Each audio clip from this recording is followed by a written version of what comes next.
Hello, my name is Yejin Park. I'm a member of the Youth Cultural Course. We are responsible for telling foreign visitors about Korean culture and history, and today I will tell you about Changdeok Palace, the palace that the kings of Joseon Dynasty loved most. First, we'll see the main gate. This is the main gate of Changdeok Palace. It is the oldest remaining gate among the 5 palaces in Seoul. This gate was built in 1412, but it was burned down during the Japanese invasion in 1592. It was rebuilt in 1609. It is a 2-story pavilion with a wooden structure and is the largest of all palace gates remaining in Korea. Usually a main gate of a palace has only 3 doors, but the main gate of Changdeok Palace has 5. A long time ago, only the Emperor of China could have 5 doors, so we usually built 3 doors. But because of Joseon King's consciousness of independence, they built 5 doors. But the outer 2 doors had to be closed due to China's tacit influence. There is a 9-ton bell on the 2nd floor of the main gate. The bell was rung 33 times at 4 a.m. to signal the end of curfew. The bell was later rung 28 times at 10 p.m. to notify the start of curfew.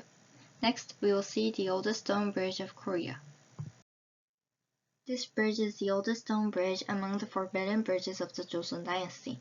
In every palace, we need to cross a stone bridge over a small stream before we enter the palace. When we go to a Buddhist temple, we have to cross a stream to purify our minds before entering Buddha's world.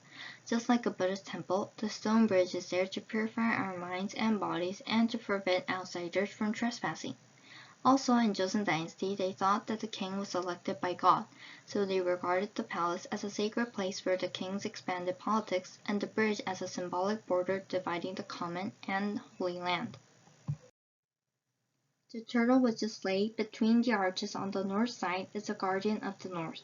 The mythological auspicious animal on the south side is believed to uphold justice. These 2 animals guard the waterway from any bad energy that may come into the palace.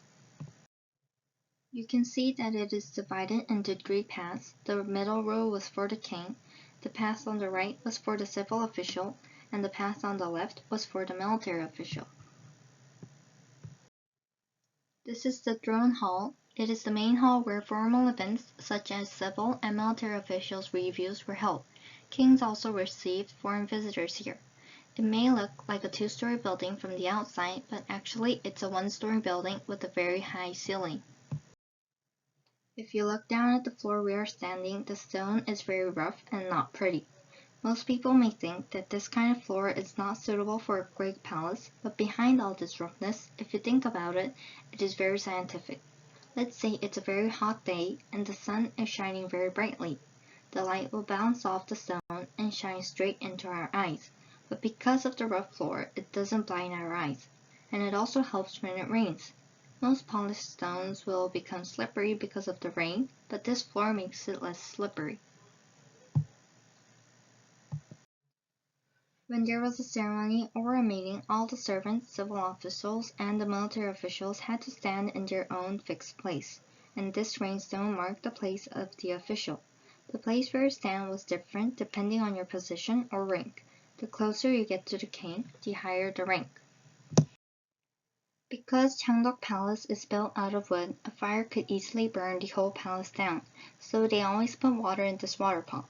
But with the water inside here, it wasn't enough to put out a fire and it was too heavy to carry, so it's only a symbolical fire extinguisher. There is a myth that once a fire demon tried to burn Changdeok Palace. He saw its own face in the clear water of the water pot. It didn't know the face looking at it was itself and was so surprised and terrified that it ran away. The water pot in Gyeongbok Palace and Changdeok Palace is different. Gyeongbok Palace has a leg underneath so when winter comes the water wouldn't freeze, but Changdeok Palace has a handle on the side so the water pot could be moved. The cafe right there was a conference room for high-ranked officers, but later it was used as a royal garage for the last emperor's car.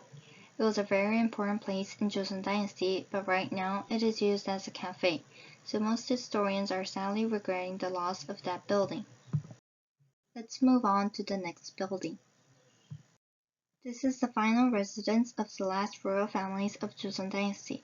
Because Japan wanted to colonize Joseon, they tried to disconnect the royal family. The last crown prince had been forcibly taken to Japan at the young age of 11 in 1907, and he married a Japanese princess.